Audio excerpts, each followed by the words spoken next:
Okay. Welcome to another episode of Business Bucks and Beach Bats. um, I've got Alan on the line. Um, Alan, we have a couple of conversations where I've been the person that you're interviewing or asking questions about. Um, and yeah, I think this is a great opportunity for you to give a little bit of an insight into who you are, what your business is, what you're doing, and to chat a bit about that, because I think we've known each other a little while now, and I think the business has already evolved from what you were doing previously, and maybe you can introduce yourself and go into a little bit about that.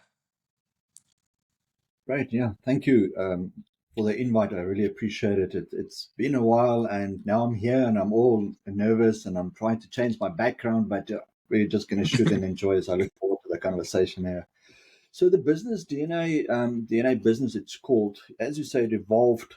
My background is software development and design, and then I realized at some stage, but I've always loved business, worked for myself, trying Mm, things, but it can we figured out over the years I've always worked for myself, there's so many things I needed to learn that I struggle with. I might know my skill as a craftsman, but I didn't go to business school, and nobody really teaches you any stage in your life. And so we started it, and it grew from there. We focused on design and software at first, and now it's all business aspects. So imagine, what do I need for my business today, and everything revolves around that. And we just took ourselves as an example.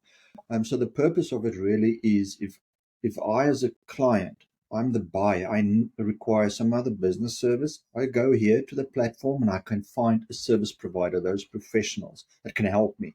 Doesn't matter what it is. And you almost helped us many times, with some of our clients, rendering those services. So it all came mm, from that. Uh, how do we just help people to do their business so they don't have to stress about it, and they can just focus on their craft? And that's where we are today.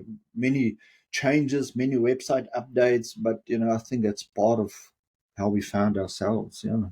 So it's been mm, going okay. And we can see the type of people that we engage with now is, they're good at their craft, but yeah, how do I do this?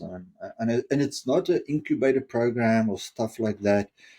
It is really this ecosystem we're trying to establish, that anybody can come into. You can learn here, you can find somebody to help you, you can share thoughts, because sometimes you feel lonely if you sit and do your craft all the time, and where do you go for help and talk and stuff like that? And that's where we are today. Yeah.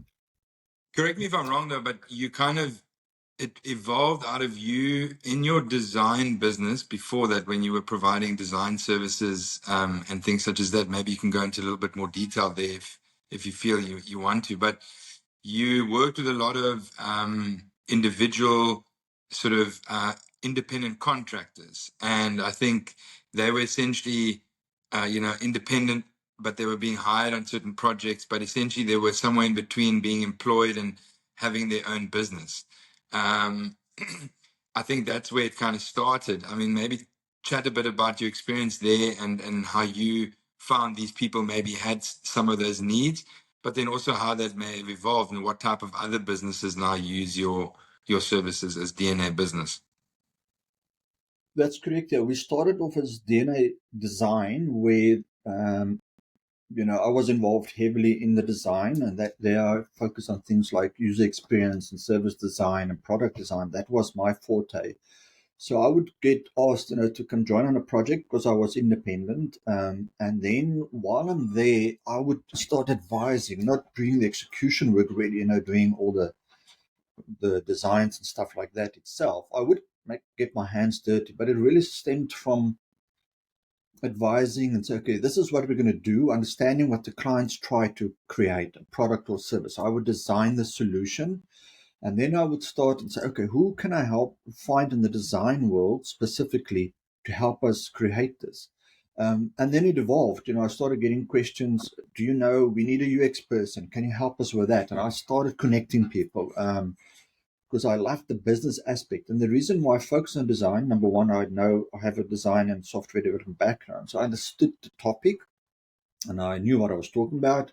And but my love was not executing the design, although I did it for a few years. It was really setting it up, finding that, understanding the vision of the client, what they're trying to create, and then build Mm, a team or get a team together to execute on that and build that thing for them.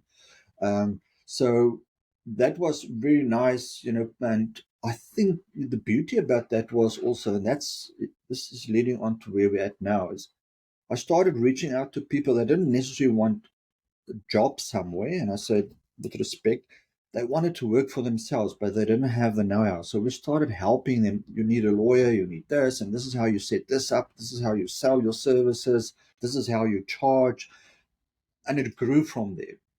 mm, Um, we call them business of ones because they are freelancers, but they a company of one. They work for themselves.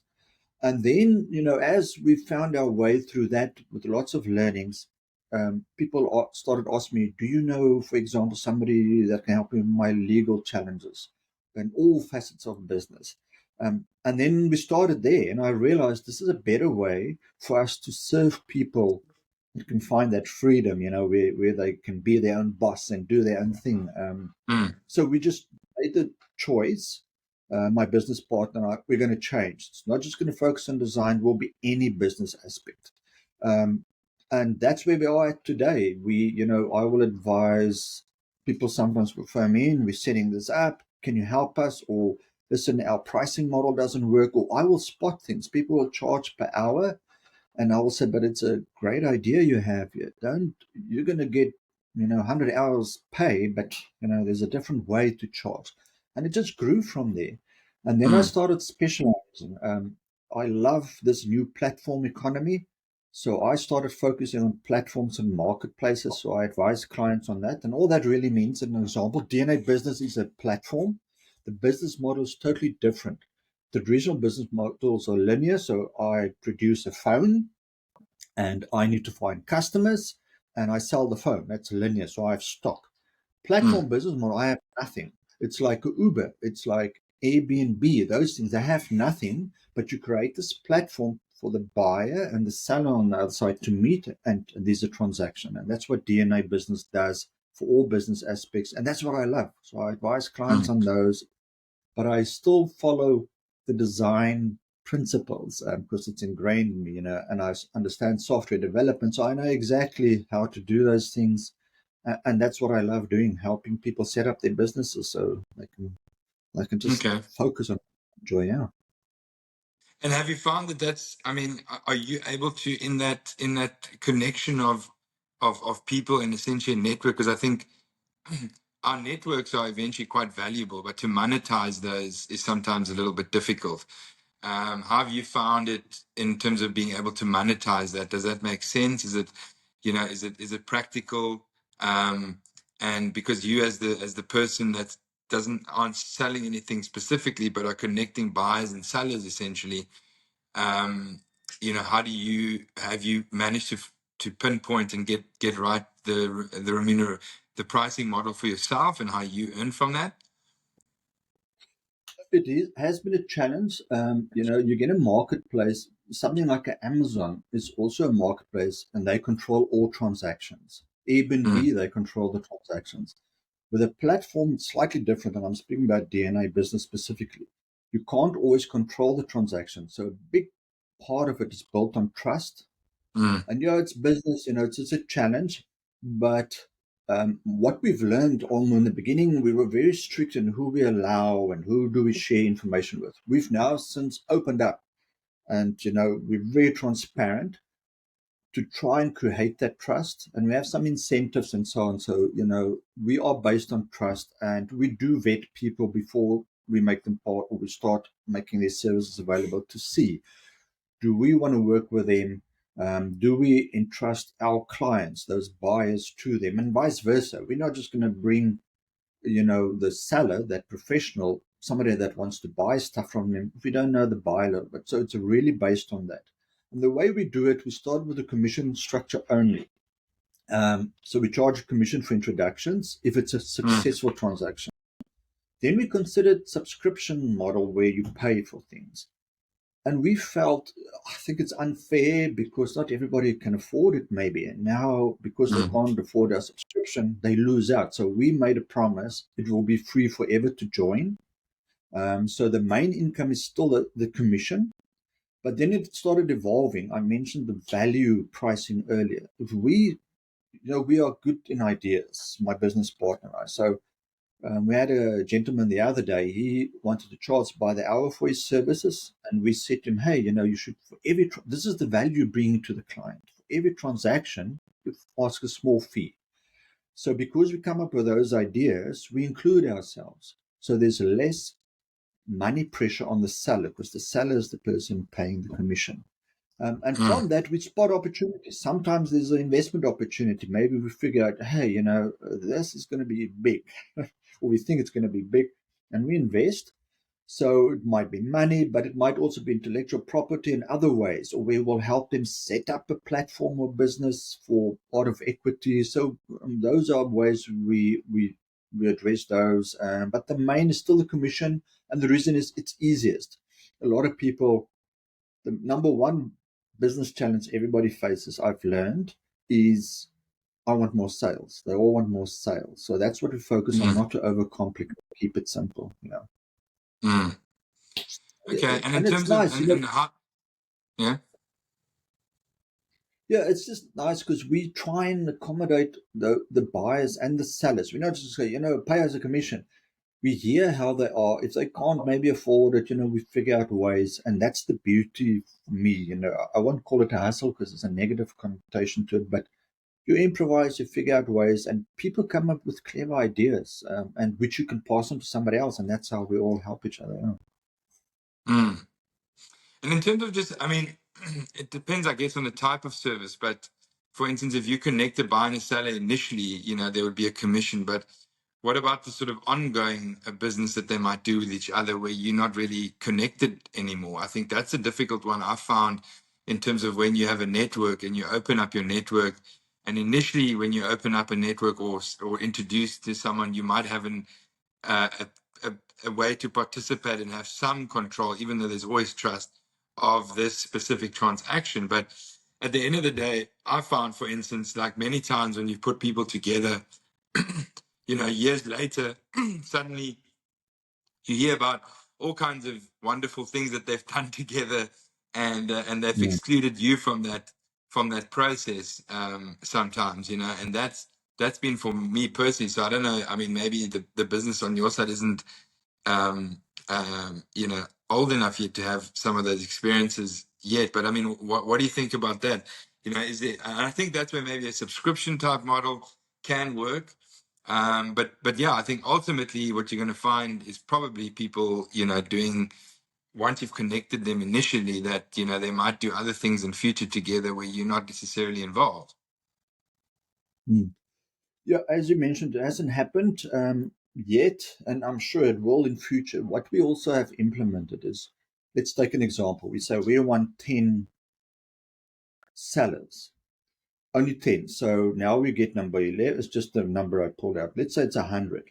Um, if we now get number 101, we say, okay, on the other 100, which ones is the value not so great? Value for them and value for us. So there are three. It's us, it's the seller, and the buyer. Then you move down on that ladder, and eventually you will fall off at the bottom. So we try and encourage, and it's a difficult and it's a long walk. We try and encourage, especially our sellers, to bring value all the time. I know value is an overstated word, but really bring that value, and we try and encourage it with podcasts that we have, content sharing, stuff like that. If you don't, as a seller, you go down on the scale, and eventually you fall off, and we say, and we'll give you less attention, Mm, or we try and encourage you to push yourself up again. So yeah, the trust is something that you can use. We in the beginning we want to say, okay, we're going to sue you if you don't do this. That's not in the spirit of the game. So we try and mm, incentivize. We try and show people, listen, we're not going to introduce you only, and then we walk away and you pay us a commission. When you do business, if we introduce it, and there's a successful deal, for as long as you deal with that person, there's a commission payable. Okay, they say, what do I get in return? Well, we'll do the branding with you and we'll push you as a expert in your field, but we'll mm, also incentivize. With people that we have longer relationships, and yeah, we have only been in business a few years, we will lower the commission, and say, okay, after so many transactions or whatever, then we negotiate, and the follow-up transactions are lower rate because it's still worth it for them then. I think the other Mm, important thing is it is a numbers game. We're not the Airbnb where we want millions of people. No, no, not at all. We only have, and we will stick to it, roughly 100 service providers, those people that sell. Um, so they know we will always try and find them different work, but also find them ways to help them in their business. And that's how we try and ensure that people stick with us, that they don't do things, that we're not aware of. We also have then little things in place that we're not too strict on it, but where we do follow up and with both parties. How's it going here? What happened there? And it will take two to tango for us not to know. And mm. yeah, like anything, even Uber. I use those examples again. Uber and Airbnb. If they figure it out that you use Uber without telling them, they cancel your services.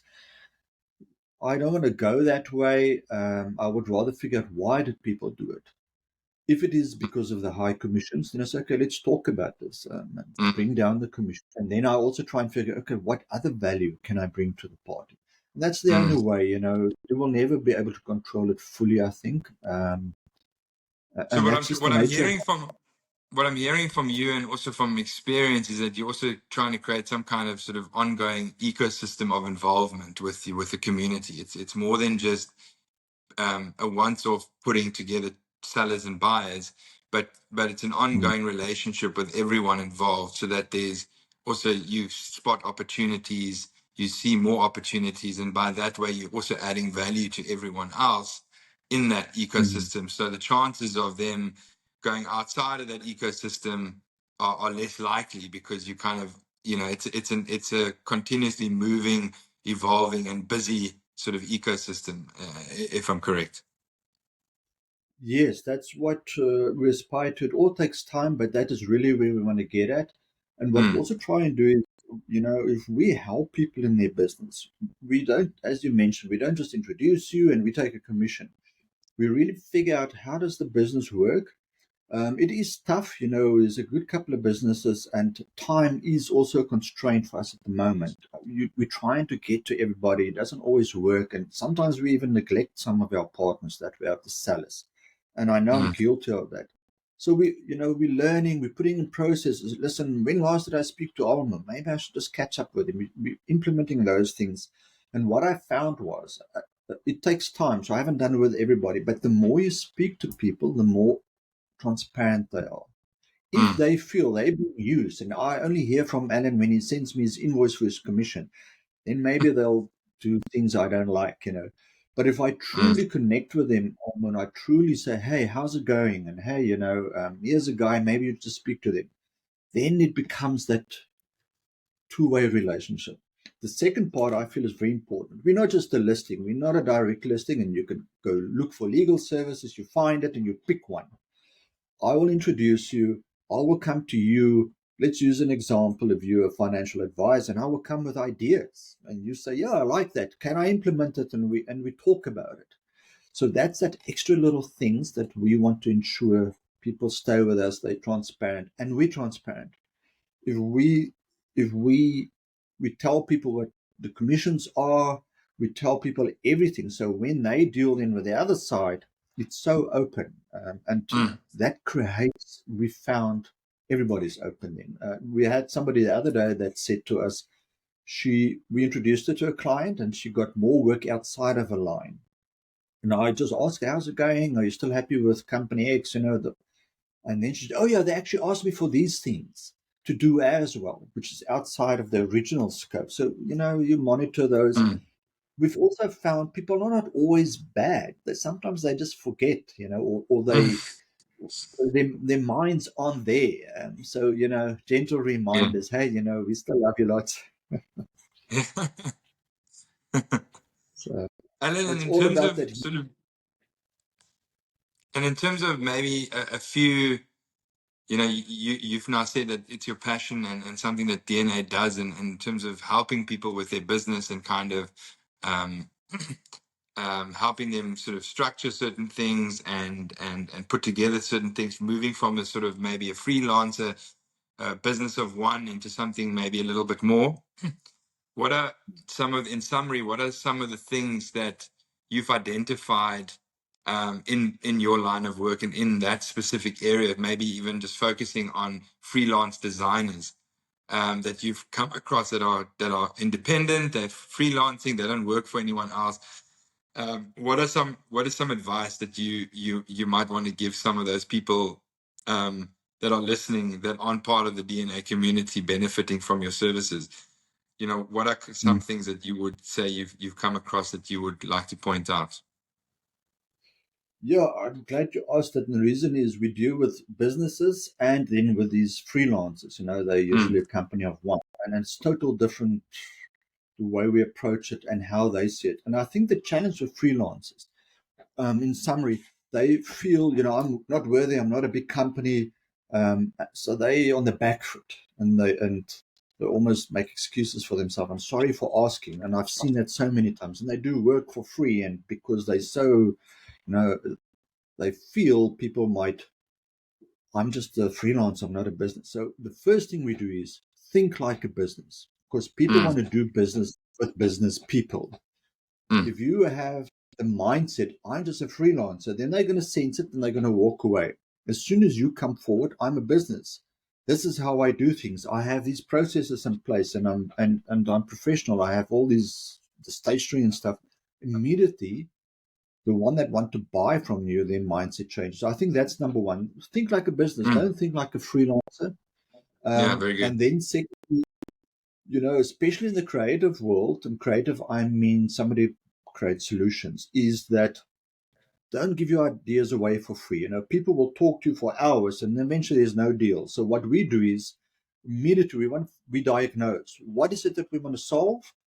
Then we say what we can do, not everything, and we never say how we can do it. And that's what I always tell these freelancers. Don't give away your ideas. Spend days, you can't afford it, and then people walk away. Also, don't underestimate. You make your price for as a freelancer specifically, because people Mm, sometimes push freelancers. For business, if a business says I want 1,000 rand, they'll pay. For freelancers, I want 1,000. They say no, no, no. You work from home. You're a freelancer.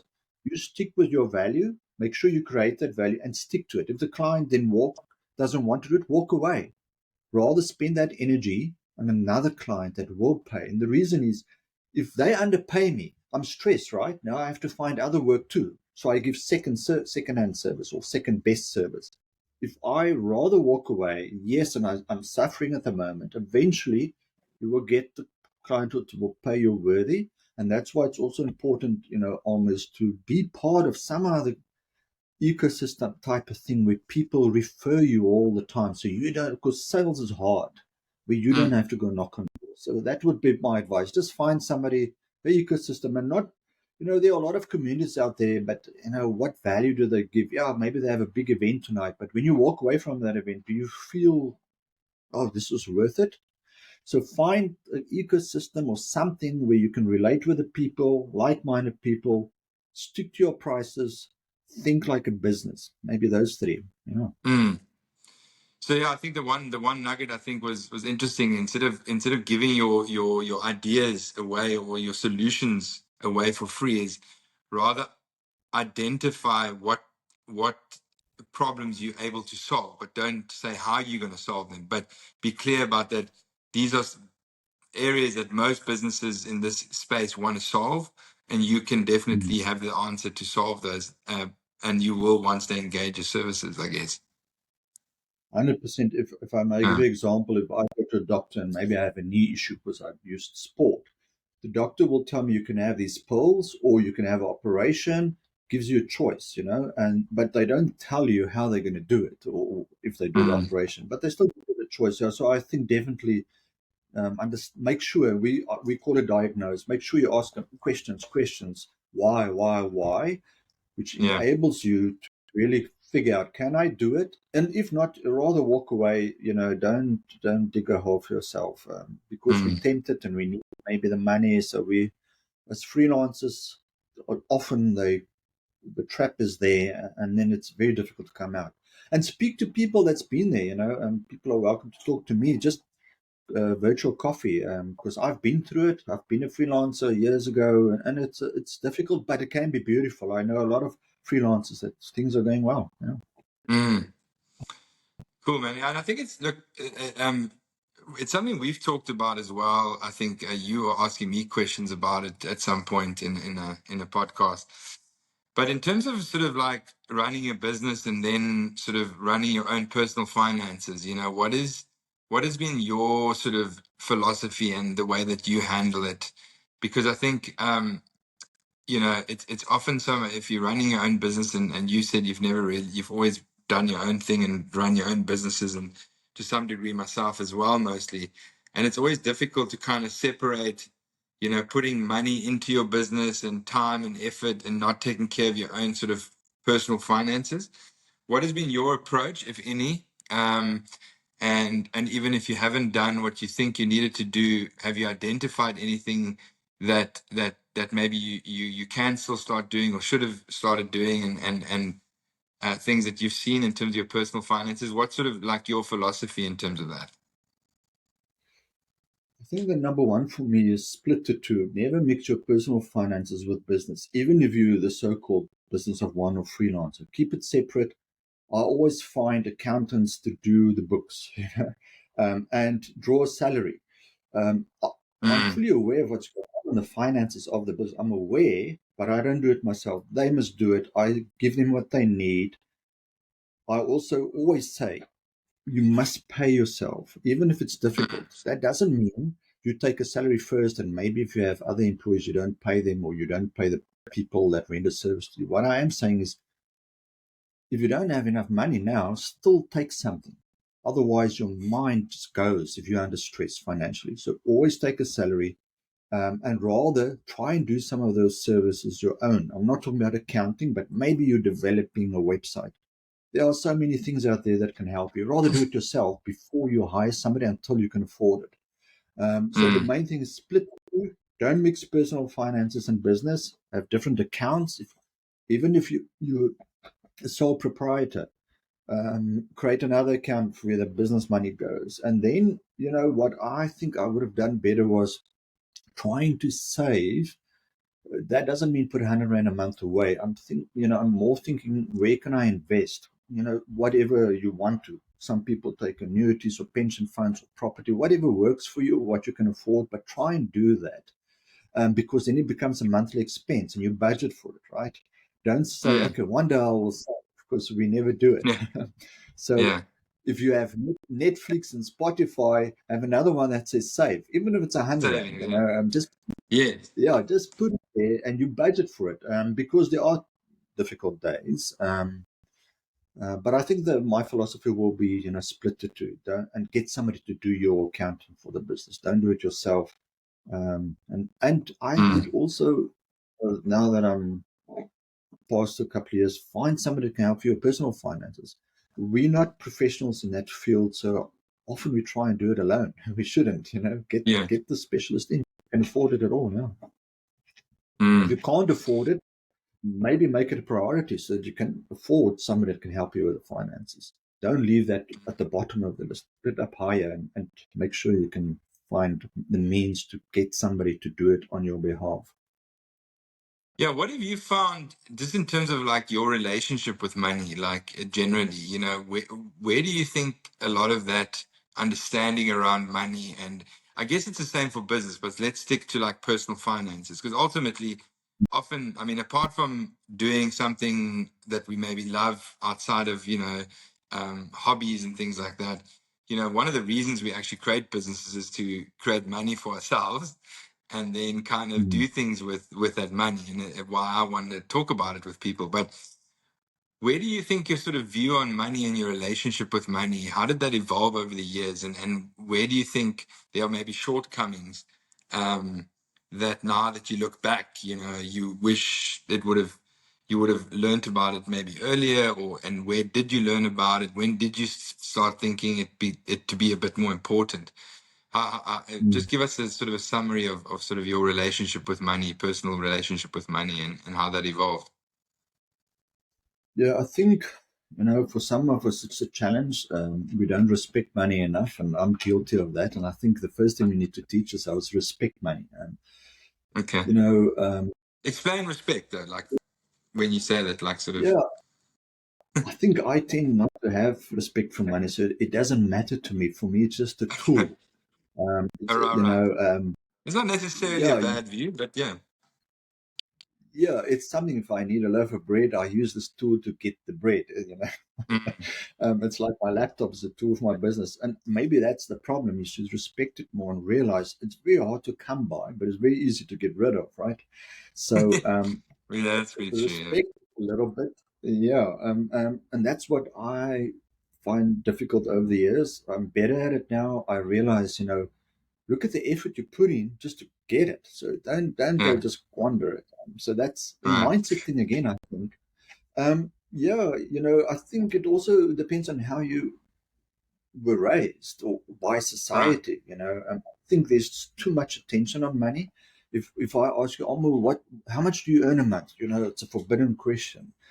I think it's, why is it? Why is it a Yeah. big deal? I'm not saying I must tell people how much I earn, but I think it's a very big deal. Finances, everybody's hush hush about it. I think if we can teach the next generation, be more open. I'm not saying share your income, but it shouldn't be a Yeah. forbidden topic. And maybe it can solve a lot of stress that people face these days. And the reason why I say that, we're all scared to reach out when it comes to money, to ask for help. How do I do this? How do we try and do everything ourselves? You don't try and fix a water pipe that burst. Maybe you do, and then you Mm, realize you should get a plumber. I think same should be for finances, and that's what I realized. So that's what I try and do is provide for that, for somebody to help me. So yeah, it's a difficult one. I don't value money. That's the bad thing about it. I don't hold on to it. I just, if I can, I'll give it away. My brother once told me, and when somebody comes to ask you for help, you will give him the cap that you have wearing. You shouldn't be like it, but yeah, it's mm. difficult. What do you think, just So sort of on a more esoterical level, maybe not so much like but but in terms of that, if you are free with giving away some money, do you think there's any way that, in any energetic way, it comes back to you in some respects? I know it's a little bit, as I said, bit more esoteric, but more sort of out there in terms of thinking. But like, some people believe that if you don't have such a sort of hold on with money, that in some respects it flows a little bit easier, because at the end of the day, it's this thing that's been created in the world as a medium of exchange. But there also mm, maybe on another level seems to be some energetic force around it, that if you, because I felt that maybe if you have this view that it's scarce, you can limit yourself sometimes as well. But then again, on the extreme, and I've been there as well, like yourself, is like finding that when I have it, I'm a little bit more free around. Yes, sure, I've done my planning for myself, and because that's one of the things I do. And I think we should always think about that. But maybe talk a bit broader around money is, like, have you found that in some way, maybe not directly, but indirectly, when you've been free with giving away things and money, that at some other point you found that came back to you? Or do you think, like you mentioned, that it is difficult to come by money, generally, but have you found that seeing it as a bit more of an energetic force has also worked in some ways for you over the years? Or do you think we should be a little bit more, scarce mentality? I think for me, I try not to focus on money too much. Yes, I need to pay Mm, the bills and I need to plan. That is a given. That's part of life. If we move outside of that, I try not to think about it. And for me, the less I think about it, just focus on the craft. Those things come, and I try and help people always. So if you give somebody money, they you don't teach them anything. So how are they going to provide true. for themselves? So I rather find other ways where they can generate their own money. So I think, to answer that, it's a whole mindset thing. If you don't focus on it, I want to have $1 million, I want a new car, or yeah, I don't have money to buy food a month. You focus on the money, and that creates a lot of stress. Yeah. So you have to make that switch. And it doesn't come overnight. You need to get better at it and work it. If you go to the gym one time, you haven't lost weight, you haven't built the body. You have to go to all the time, right? And eventually it shows. So same with money. If your whole attitude towards it, I think it's a tool to use. Yeah, I must work at it. I must save it. How can I help others? Maybe from my point of view, to not just hand out 100 Rand bills. I don't want to do that. Rather show them, maybe Yeah. help them in a way they want to start their own business. Maybe help them buy the T-shirts that they're going to print on, and little things like that. That's how I try and help, not by just giving 100 Rand bills, because then I don't learn themselves. But so it's a mindset thing. I try not focus on it, but the essentials are there. It's part of life. Yeah.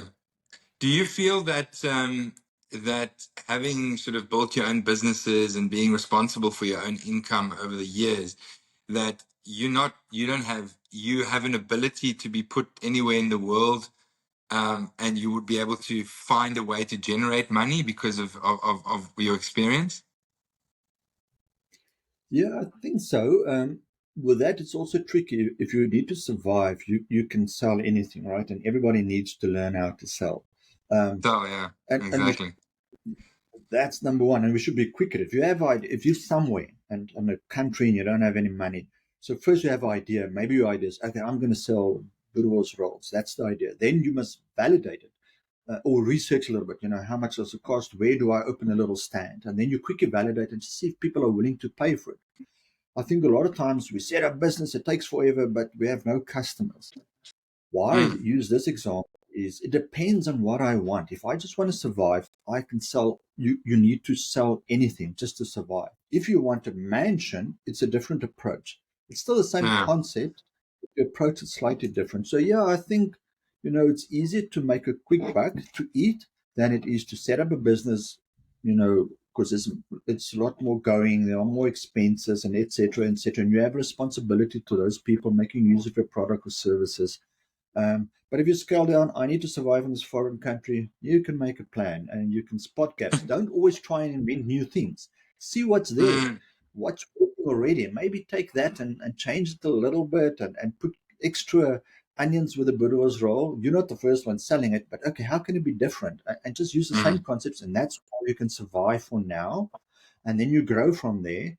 Now I'm mm. surviving, and then I can to something else, try a new something that can bring me in more food to eat. But yeah, take it slow and learn from it all the time. So I think it's possible. I've been there, so yeah, you can make a plan. I think we Cool. think too big. We think too big. Yeah, We want to establish a big thing. No, start here. Just eat for now. Get money to yeah, eat, and then eventually get more money to buy clothes, and then or place to stay yeah, and grow. yeah. I mean, I just had a thought that maybe to ask you in terms of that as well, in terms of just starting. What's your take on people that are sort of employed currently and have a regular income that's stable for themselves, and that want to start a business and think that that is maybe something better? And I think to dissect that into different parts, is first of all, you know, do you think that just having a job and having an income can be something fulfilling, and that it's not necessarily the be all and end all to have your own business?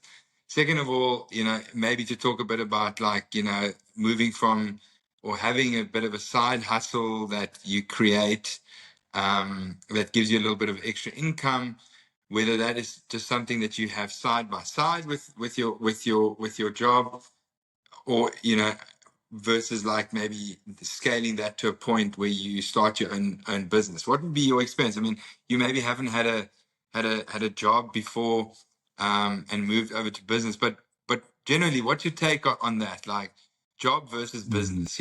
I mean, we don't have to cover all the aspects, but what are some of your thoughts on that? I think jobs are good for some people. If I want to be a vet, or maybe I love work in a restaurant, fine, take the job. But that's how your mind works. If you feel, no, I want my own business. Okay, why do you want this? Because you want more money? Because that's the wrong reason, I think. Yeah, we want more Mm, money, but if you focus again, we said it earlier, you're going to fail if you focus on the money. So I would suggest if you're in a job and you like it, what you do, stick with it. If you feel I'm frustrated, it's not fulfilling, etc., um, be very careful of just stopping and starting a business, because we all fall in love with those ideas, right? And then when we're Mm, at it, we realize it's not so easy actually. So validate your ideas. If I have an idea of starting a t-shirt printing business, keep your job if you can. You have time in the evening, watch a little bit of less movies on TV or weekends. Go out only one evening in the weekend, not two, and work. The reason why I say that is you will learn along the way while you still have the income for now. But set a goal. What is it that I want to achieve? And have milestones. If I say within the next 6 months, I want my own business and resign my job, have little milestones to see, am I still on track? Don't just then resign. Don't say, "Oh, well, I have savings," because pretty soon your savings will be all gone. So if you mm, can at all, um, you know, work after hours, hustle a little bit, and first find the client. Don't think your idea is going to, everybody has ideas. That's the easy part.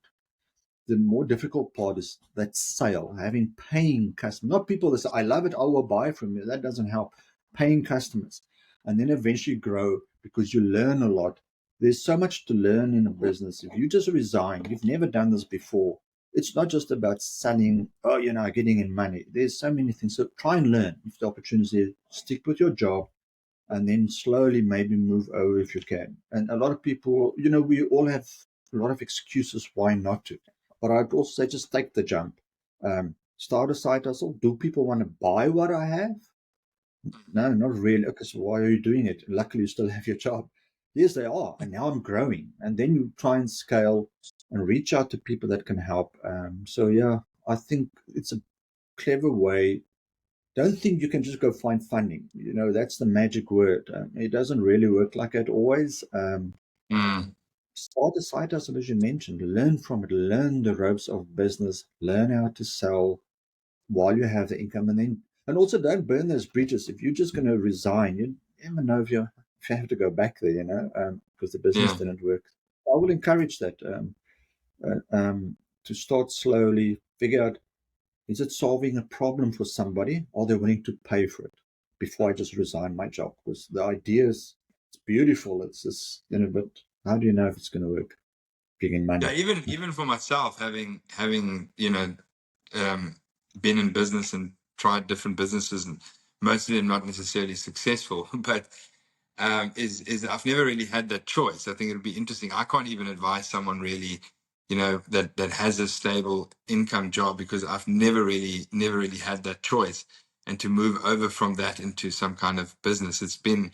And I think speaking with many entrepreneurs, a lot of it is out of necessity. Yeah, sure, they do want to work for themselves, they do have ideas, but the need to start a business is out of necessity as well, to create an income for themselves, because they can't necessarily get a job. So that's also interesting. So it depends. I wouldn't easily be able to advise someone, except to say that I think sometimes the stability of an income and doing something, as long as you're still enjoying it to some degree, there's other ways to actually find interesting ways to fulfill your passions, which might not be related to your income necessarily always. And I think on that point, what are apart from running DNA business, in terms of what you do, like what do you like doing other than that, on a non-business level? What does Alan do? Yeah, that's a difficult one. We spend so much time, and our business becomes who we are. I think, which is a True. dangerous thing. Yeah, it's always a difficult question. Yeah, but things I really enjoy is, I have this weird thing for good watches and pens and knives. Okay. So I spend a Okay. lot of time with those things. So much so that, at some stage, my brother and I started a knife sharpening business. So it's on the side. So we'll Yeah. sharpen knives for individuals or restaurants or butchers, whatever, but purely because we like it so much. For me, I Okay. sit there with this sharpening a knife. It's an art form, so I dig that. So okay, well, let's see if we can hustle a little bit. So I enjoy those type of things. Um, but a lot of time is in your thoughts, coming up with ideas, and so everything I do is related to that. I used to camp a bit and stuff like that. I do that less, but I still enjoy things away from work and learning wherever I can learn. So I read a lot of books, I listen to a lot of podcasts just to learn, because I think it's something that I enjoy doing. It's not because I have to. And the Okay. beauty for me is I'm privileged to then apply some of those or a lot of those things to my business as well. Yeah, Your so I own, think yeah. I'm lucky. And just on a general So sort of like, what do you do to totally relax, eh? Just to totally get away. Like, yeah, I enjoy cooking a lot. So I have okay, this ritual every day. I'm going to cook now. I get something to drink, and I put some music on, and then I escape. So I love that okay, outside of work. Um, and just doing those things. Yeah, I think I love movies and old classic cars. So if I get opportunities, I try and watch movies or go look at cars or stuff like that. So those are things away from day to day that I really enjoy, especially the cooking. Maybe that's where the knife okay. thing comes from too. Yeah. Is the two are connected now?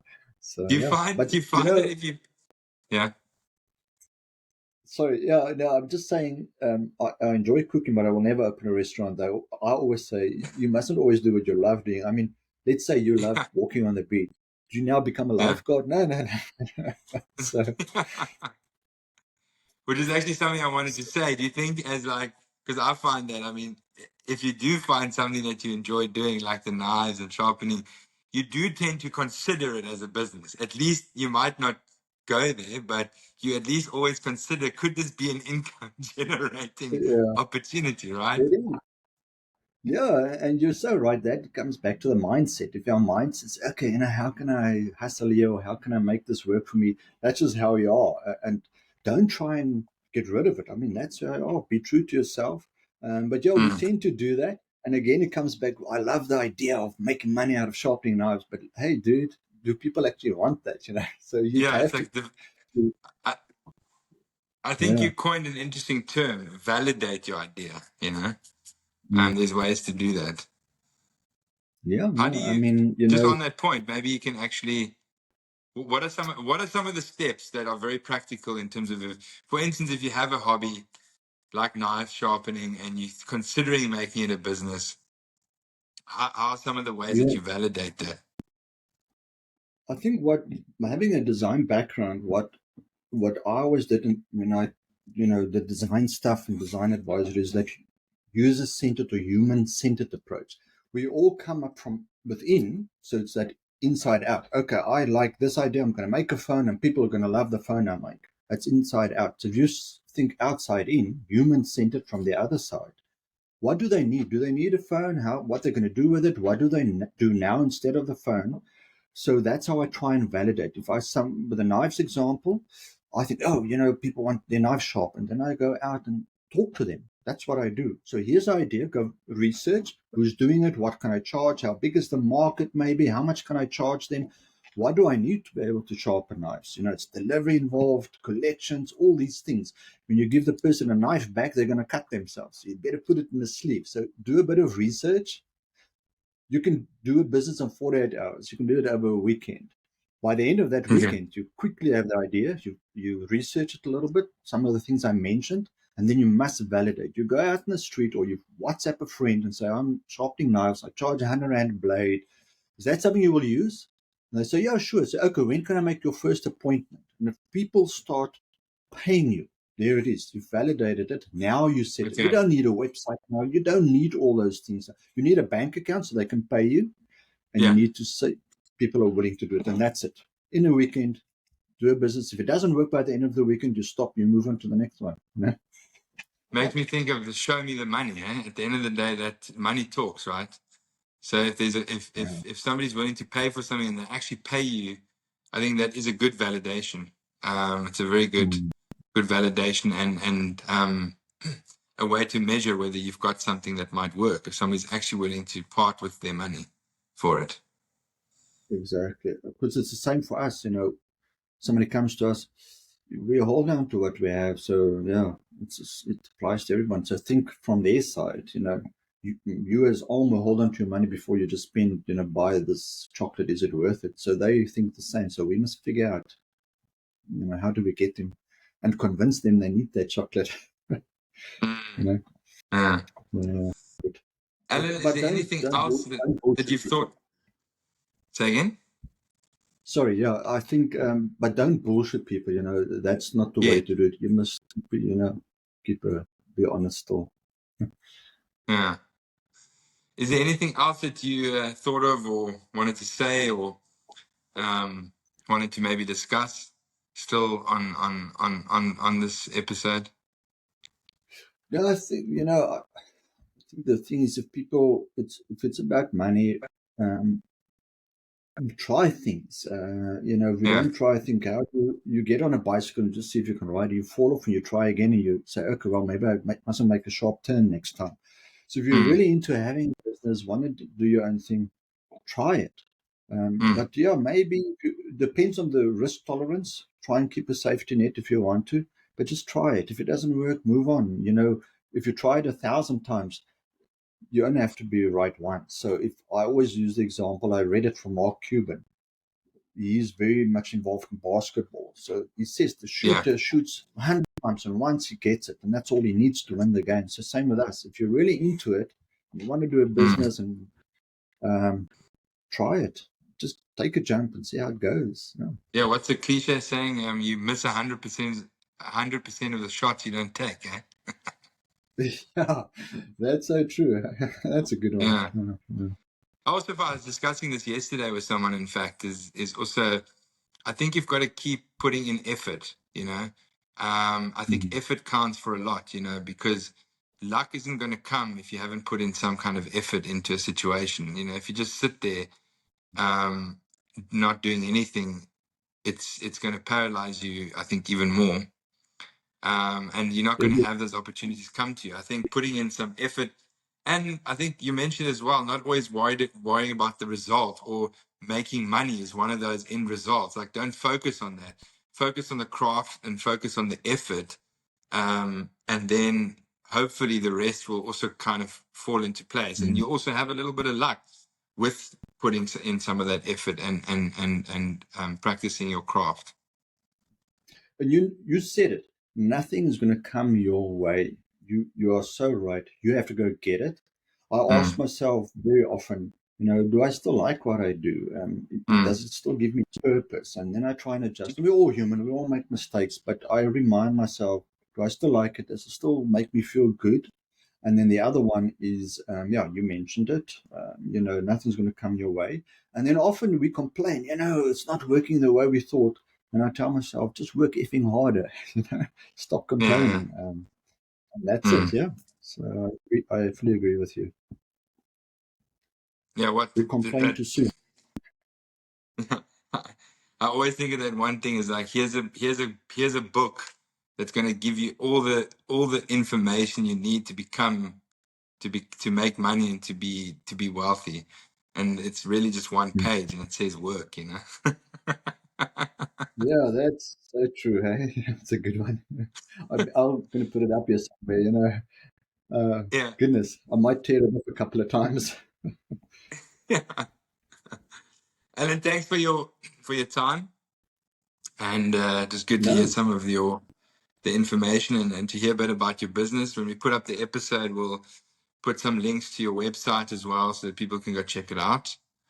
And yeah, it was good to chat. it was. I enjoyed it, and actually, some golden nuggets I take away from here, and we sometimes need a lot of reminders. I really enjoyed it. It's a wake up call to me as well. So yeah, thank you, Alma, for having me. I think that's what often these discussions do. By someone asking us the questions and us having to formulate answers, it gives us those answers we were kind of looking for, mulling over in our head sometimes as well. You're so So right. if nothing else, and no one else watches the podcast, at least we've had a good chat, and you might have a few things, and we might have a few things to take back and apply in our own businesses.